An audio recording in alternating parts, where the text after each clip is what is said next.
కాంగ్రెస్ ప్రభుత్వంలో ఆర్టీసీ ఉద్యోగుల పరిస్థితి అయోమయంగా మారింది. ఓవైపు విలీనం లేదు, మరోవైపు వేతన సవరణ ఊసే లేదు. ఆర్టీసీ పెండింగ్ అంశాలపై ప్రభుత్వం కనీసం దృష్టి సారించడం లేదు. దీంతో ఉద్యోగుల్లో తీవ్ర నిరాశ నెలకొంది.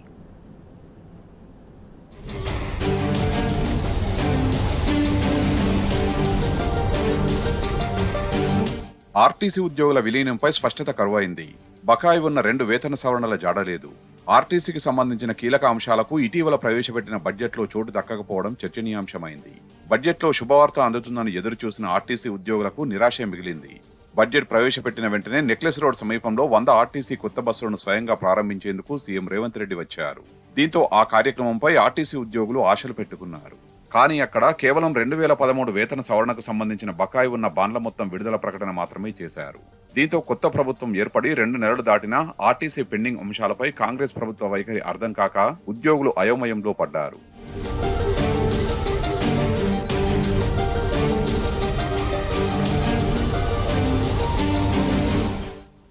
ప్రభుత్వం ఏర్పడ్డాక మహాలక్ష్మి పథకంలో భాగంగా ఆర్డినరీ, ఎక్స్ప్రెస్ బస్సుల్లో మహిళలకు ఉచిత ప్రయాణాన్ని అందిస్తోంది ఆర్టీసీ. ఒక్క కొత్త బస్సు కూడా లేకుండానే, ఎలాంటి సిబ్బంది పెంపు కూడా లేకుండానే ఈ పథకాన్ని ప్రారంభించారు. అంతకుముందు సగటున రోజుకి 28 లక్షల మంది ఆర్టీసీ బస్సుల్లో ప్రయాణించేవారు.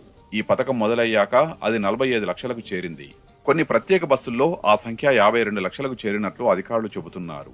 ఇలా రద్దీ పెరగడంతో 30% డొక్కుగా ఉన్న బస్సుల్లో ఓవర్లోడ్ వల్ల ఎప్పుడు ఏ బస్సు అదుపు తప్పుతుందోనని ఆర్టీసీ వర్గాలు ఆందోళన చెందుతున్నాయి. అయితే నిత్యం అధికారులు ప్రత్యేక శ్రద్ధ తీసుకుని సిబ్బందికి జాగ్రత్తలు సూచిస్తూ ప్రమాదాలు జరగకుండా పథకాన్ని అమలు చేస్తూ వస్తున్నారు. బస్సులు కిక్కిరిసి ఘర్షణలు జరుగుతున్న పరిస్థితి ఉన్నా ఎలాగోలా నెట్టుకొస్తున్నారు. ఆర్టీసీ సామర్థ్యాన్ని పెంచకుండానే మహాలక్ష్మి పథకాన్ని సక్సెస్ఫుల్ గా రన్ చేస్తున్నప్పటికీ తమకు అందాల్సిన ఆర్థిక లబ్ధి విషయంలో ప్రభుత్వం పట్టనట్లు వ్యవహరించడం ఏంటని కార్మికులు ప్రశ్నిస్తున్నారు.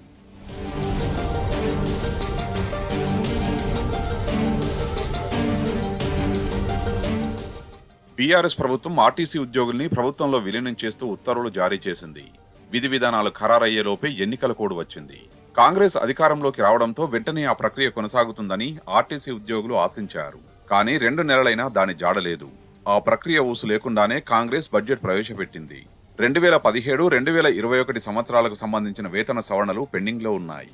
ఇక 2013 వేతన సవరణకు సంబంధించి బాండ్ల రూపంలో చెల్లించాల్సిన 28 కోట్ల రూపాయలు కూడా పెండింగ్ లో ఉంటూ వచ్చాయి.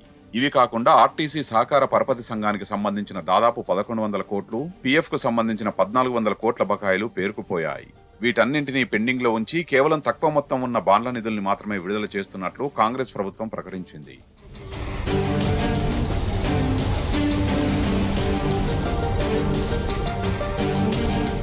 శాసనసభ ఎన్నికలకు ముందు ఆర్టీసీకి చెందిన ప్రధాన కార్మిక సంఘాల నేతలు వారి సొంత సంఘాలను కూడా వదిలేసి కాంగ్రెస్ కు పూర్తి మద్దతు తెలిపారు.